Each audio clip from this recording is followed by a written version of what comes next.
welcome to our video on digestion. We, along with our dear friend Bob, will guide you through the process of digestion. Here comes Joe with Bob.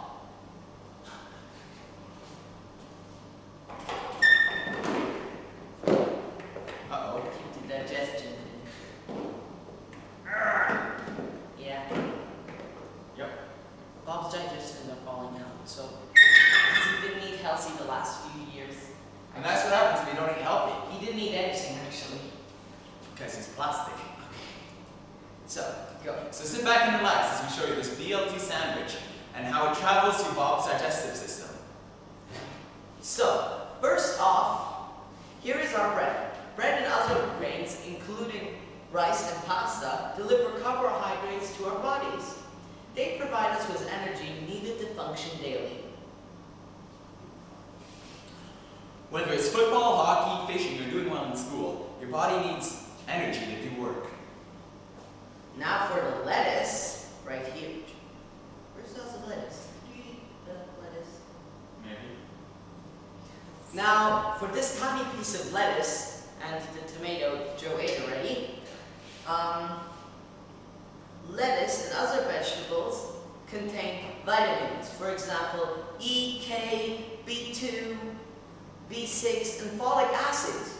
They have many functions. For example, vitamin B2 helps you grow.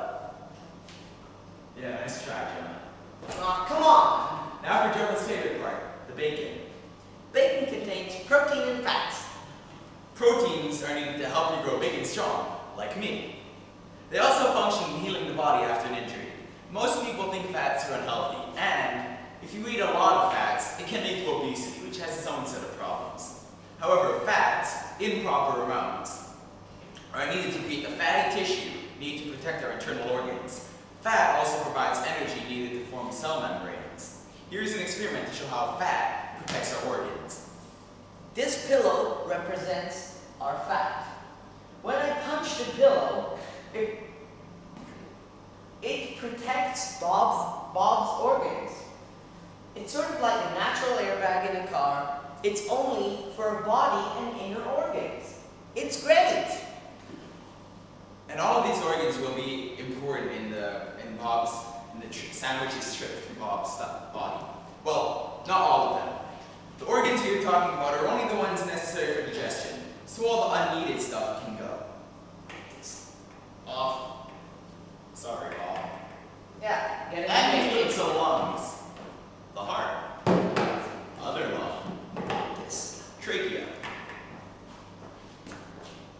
Got it all out. and the other half of the lung. This esophagus needs to stay straight. Yeah, well, this is obvious. Okay.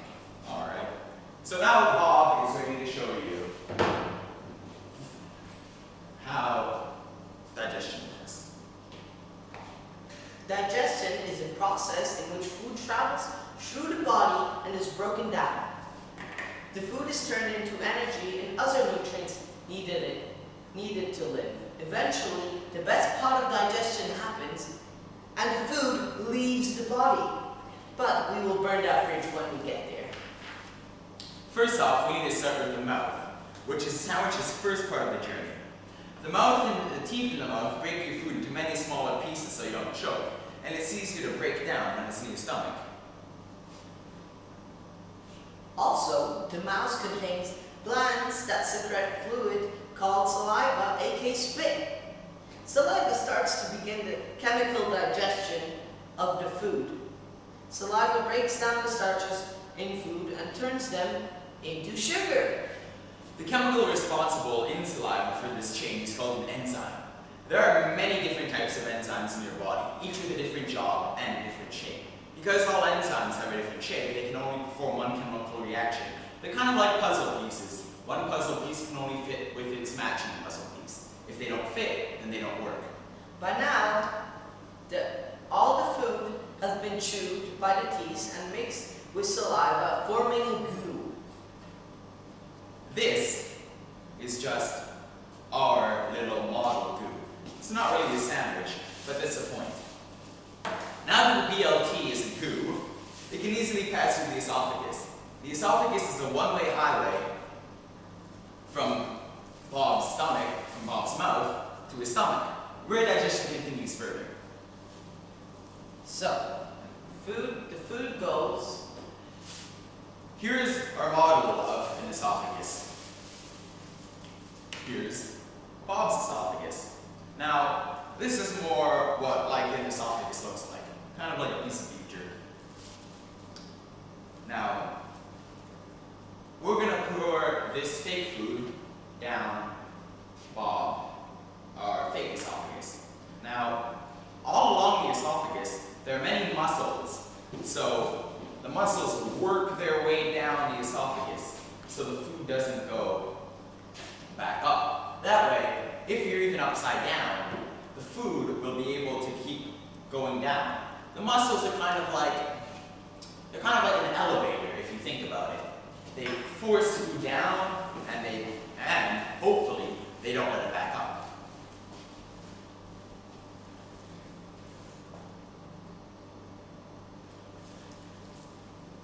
Now, the esophagus has muscles all along it that push food into the stomach, kind of like this. And they slowly work its way into another muscle called the stomach. Because of these muscles, it is possible for us to eat food while upside down. But now we are off to the stomach, the next station on the digestion track. The stomach is a giant muscle that pushes food around, making it smaller and smaller, like this. Now this is what more your stomach would look like. Here on our model is a stomach. Now, it's mixing together, it's getting pushed around, and the stomach is a double-edged sword. It has another weapon to combat and break down all the food, which is its powerful juices. These fluids, or digestive juices, are made up of different compounds that aid in the chemical digestion of food. Pepsin is an enzyme that digests all proteins in your food. So that is what is now making short work of our bacon in the BLT sandwich. But the really powerful stuff in the stomach juices is the hydrochloric acid. The acid dissolves most food products. The food in the digestive juices mix together, forming a substance called a chyme. Now it's on its way out of the stomach, through here, into the small intestine. Liver out. This way. The small intestine is not really so small. It's about 2/3 of the way our food needs to travel through our bodies. In an adult, it is 7 meters long. The small intestine is where all the nutrients are absorbed from the food into the body. The walls of the small intestine are lined with many finger-like villi. The nutrients from the food are now absorbed through the villi into the bloodstream. Here are the villi. You can see right here the villi. The small intestine. The small intestine is right here. This is the large intestine. Up here, the big one. So all the nutrients we discussed earlier are now on their way all throughout the body from the villi to carry out their functions. So from here, they go all over, to the brain, to the tip of your toes. After the small intestine, it goes into the large intestine. The large intestine is kind of like a dryer for laundry. By now, all the nutrients have been absorbed, but there is still some byproducts of digestion. Not everything can be digested and used. Here's the large intestine. The food continues traveling through the large intestine. Now, the chyme still has waters attached to it. There's still water, it's like a soupy mixture. Now, what the large intestine does is kind of freeze dry it. It takes all the water and pulls it out. In other words, it turns all the chyme into feces! All also known as poo.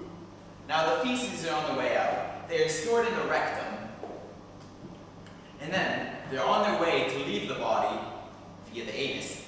There. Now, and that's the end of the digestion process. Now, the digestion process continues happening. It will never stop until you die. We hope you enjoy our video and that you learned a few things about digestion. Thank you, and for all of us here at JJ Science Productions, have a good night and a balanced diet. Good night, New York.